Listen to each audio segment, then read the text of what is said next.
Between December of 1984 and January of 1985, the National Child Safety Council began a nationwide program known as the Missing Children Milk Carton Program. In order to draw attention to the disappearances of children, the council started placing missing persons information on the back of milk cartons. Today, these cartons stand as an eerie reminder of the nation's past traumas. The following cases were each printed on milk cartons during this program.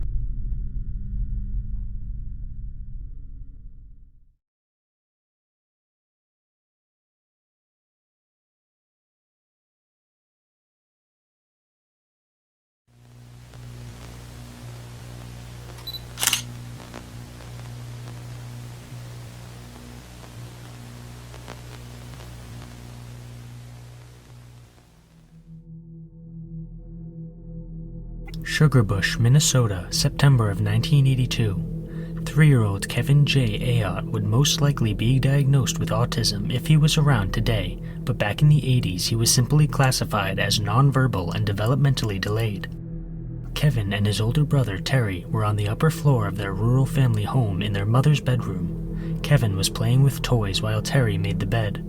Their mother, Joan, stepped outside briefly, but when she went back in the house, her world turned upside down.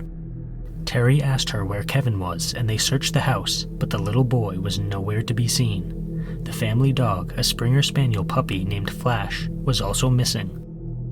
Joan contacted the police, who told her that Kevin had apparently wandered off. He had done so before, but he had always returned soon after leaving. Terry stated that his brother used to walk down to the bridge, but he doesn't anymore. That's because Mom used to give him lickings. The police described the area around the family home as a large open field that slopes down to a river. About 200 feet north of the house is 5 to 6 square miles of forest. They conducted a search effort throughout the area that lasted 9 days and turned up no evidence. No pieces of clothing, no shoes, nothing. It was as if Kevin had simply vanished into thin air. In the past, Kevin had been known to dispose of his shoes and diaper, but even these were nowhere to be found. The authorities used a heat-sensing device to locate the boy, but this led nowhere.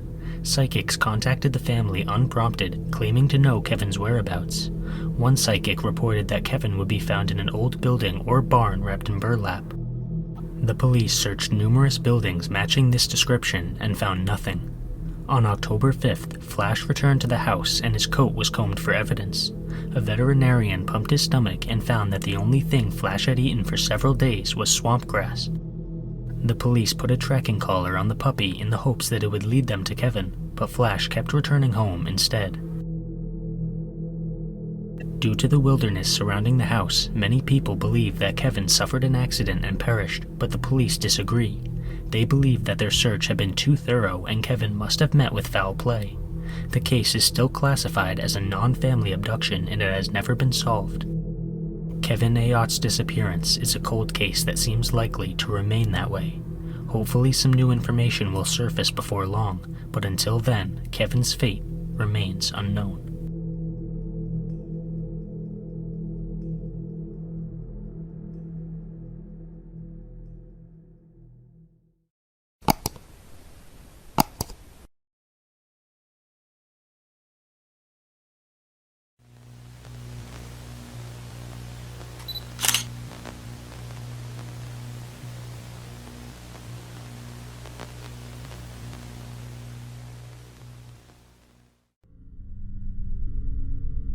Guillermo and Rosemary Bonilla had a young daughter named Monica. The family seemed normal, healthy, and happy, with no unusual problems and plenty of love to go around. However, things started to change in 1980.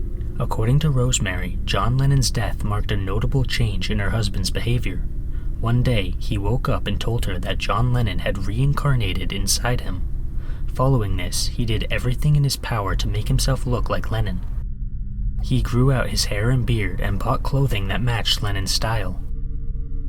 The Bonilla's marriage began to crumble, with Guillermo being consumed with his delusion and Rosemary desperately trying to hold on to their previously happy life.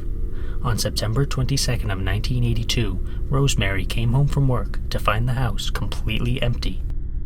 The furniture and all the family's possessions were missing. Guillermo had even stripped the light fixtures as well as damaging several items from their wedding. None of these losses compared in any way to the disappearance of Monica herself. Rosemary's 5-year-old daughter was also missing.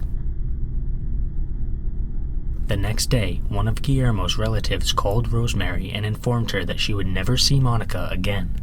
Rosemary refused to accept this, so she took it to court.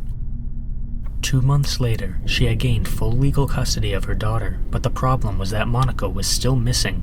The judge's ruling was meaningless as long as Monica's whereabouts were unknown. Rosemary was never able to locate her daughter or contact Guillermo, so she sank into an endless cycle of hope and despair. She eventually moved to Los Angeles, where she remarried and had a son named Dorian. Over the years, she spent a total of $20,000 on the search effort for Monica. However, 8 long years would pass without a single lead. On November 21st of 1990, the TV show Unsolved Mysteries aired an episode about the disappearance of Nylene Marshall, who had gone missing in 1983. The episode resulted in hundreds of viewers calling the network with alleged sightings of Nylene. One of these callers was a school official in Vancouver, and they reported that Nylene might be living in Point Roberts, Washington under a fake identity. According to this report, a 12-year-old girl named Mary Ann Kelly was driven to school in Vancouver by her father, Robert William Kelly, every day. School officials who were interviewed about Kelly stated that he was very suspicious. He never had a phone number for the school to contact, and when he was asked for his address, he would say that they were between addresses. His behavior while dropping off his daughter was also concerning. After his daughter entered her classroom, he would look through the windows to make sure she was there. This frightened the teachers, who would see a man peering through the classroom windows. After the broadcast, Mary Ann's teachers suspected that she was Nylene, and school officials contacted the FBI. The feds placed the family under surveillance, and agents checked Mary Ann's school records. They discovered that the records were false. However, the agents did not want to confront Kelly out of fear that he would get spooked and run.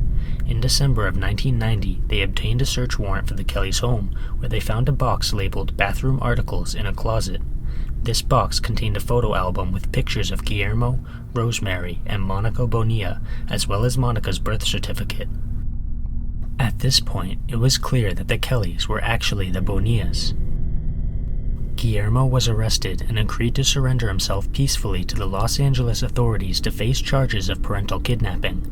Monica, who was now 13 years old, was taken into protective custody. When the FBI questioned her, she stated that her father took good care of her, but he had told her that Rosemary was dead.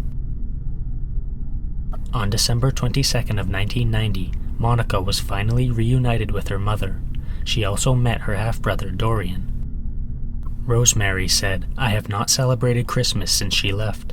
I have not celebrated Mother's Day since she left." In Monica's case, the milk carton program was not the catalyst to solving her disappearance. In fact, it was pure luck that someone from her school system happened to watch that particular episode of Unsolved Mysteries. What's more, the episode wasn't even about Monica, so she was found due to a case of mistaken identity.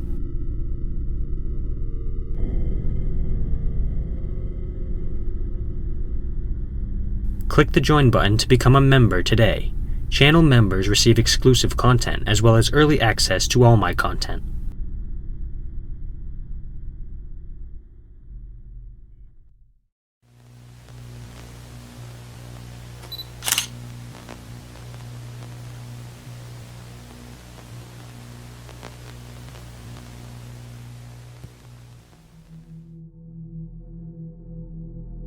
12-year-old Johnny Gosch was a paperboy in the suburbs of West Des Moines, Iowa.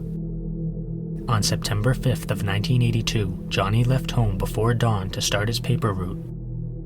He usually woke up his father before leaving the house, but on this morning Johnny only took the family's miniature dachshund, Gretchen, along for the journey. Other paper carriers for the Des Moines Register reported seeing Johnny at the paper drop that morning. It was the last sighting that could be corroborated by multiple witnesses. After this, the sightings are varied and uncorroborated. Another paperboy named Mike reported seeing Johnny talking to a stocky man in a blue car near the paper drop. A second witness, John Rossi, said that he saw the same man in a blue car and he thought something was strange. Johnny told Rossi that the man had simply asked for directions. Rossi was put under hypnosis to remember the license plate number of the blue car, but he could only recall that it was from Warren County, Iowa. As Johnny walked north on his paper route, another unnamed paperboy noticed a man following him. A local resident heard a car door slam and then saw a silver Ford Fairmont speed off from Johnny's wagon. Johnny's parents started to receive calls from his customers, complaining about not getting their papers that morning. John, Johnny's father, performed a search of the neighborhood and quickly found his son's wagon full of papers just 2 blocks away from their home. Following this discovery, the Goshes contacted the police and reported Johnny missing. According to Noreen, Johnny's mother, the authorities were slow to react, and the policy at the time was that people could not be classified as missing until 72 hours had gone by. It took the police 45 minutes to show up at the house and take their statement. The police initially assumed that Johnny had run away, but they quickly shifted to saying he was kidnapped. They were unable to turn up any useful evidence or leads, and no suspects were ever arrested. In September of 1982, a woman in Tulsa, Oklahoma saw a young boy being dragged by 2 men. The boy yelled for help, but none ever came. The Gosh family hired a private investigator to look into Johnny's disappearance, and the PI believed his case was linked to other kidnappings in the Des Moines suburbs. According to Noreen, the PI told her that there would be another kidnapping that would take place the second weekend in August 1984, and it would be a paperboy from the south side of Des Moines. On August 12th of 1984, a paperboy named Eugene Martin disappeared under nearly identical circumstances to Johnny's disappearance. He had been delivering papers in the south side of Des Moines at the time. Nevertheless, the police were unable to provide substantial proof of a connection between the cases. In 1985, Noreen received a letter from a man named Robert Herman Meyer II. Meyer was from Saginaw, Michigan, and the letter was signed Samuel Forbes Dakota. In the letter, Meyer explained that he had been a guard in a motorcycle club when Johnny first went missing. Johnny had been abducted as part of a child slavery ring operated by the motorcycle club. Meyer requested and received $11,000 from the Gosh family and requested an additional $100,000 if he promised to return Johnny. FBI agents arrested Meyer in Buffalo, New York at the Canadian border. He was charged with wire fraud. Despite this, Noreen apparently believed Meyer's account of Johnny's kidnapping, which included the detail that Johnny had been sold to a high-level drug dealer in Mexico City. Noreen complained that the FBI's actions had ruined the possibility of paying a ransom for Johnny. According to Noreen, she was awoken at around 2:30 a.m. sometime in March of 1997 by a knock at her apartment door. Standing outside was Johnny, now 27 years old, and an unidentified man.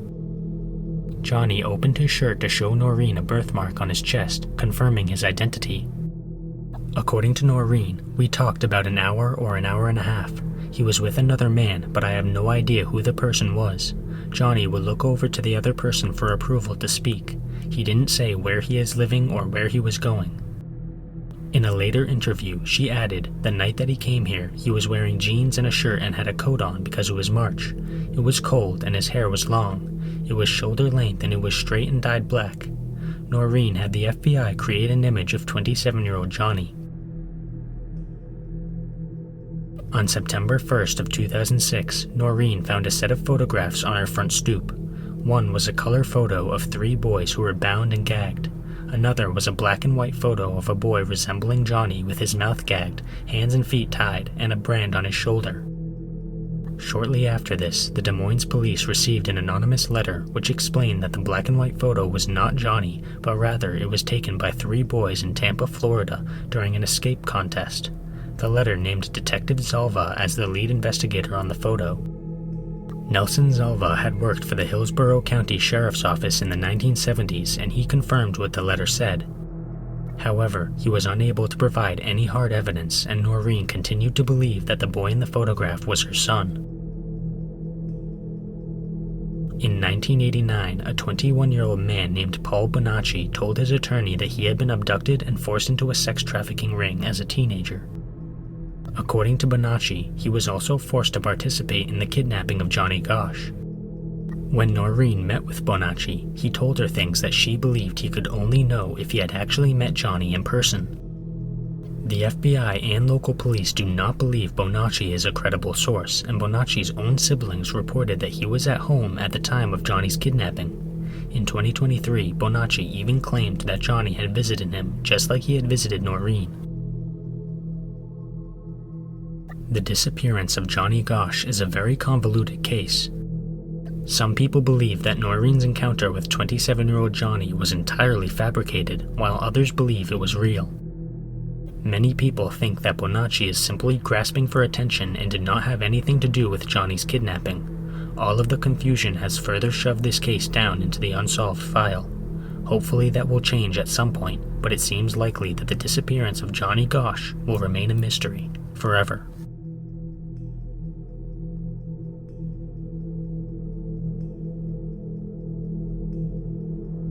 The milk carton program began to die out in the late 1980s, and it was eventually scrapped once the Amber Alert system was created. The milk carton program faced criticism for several reasons, including the racial bias.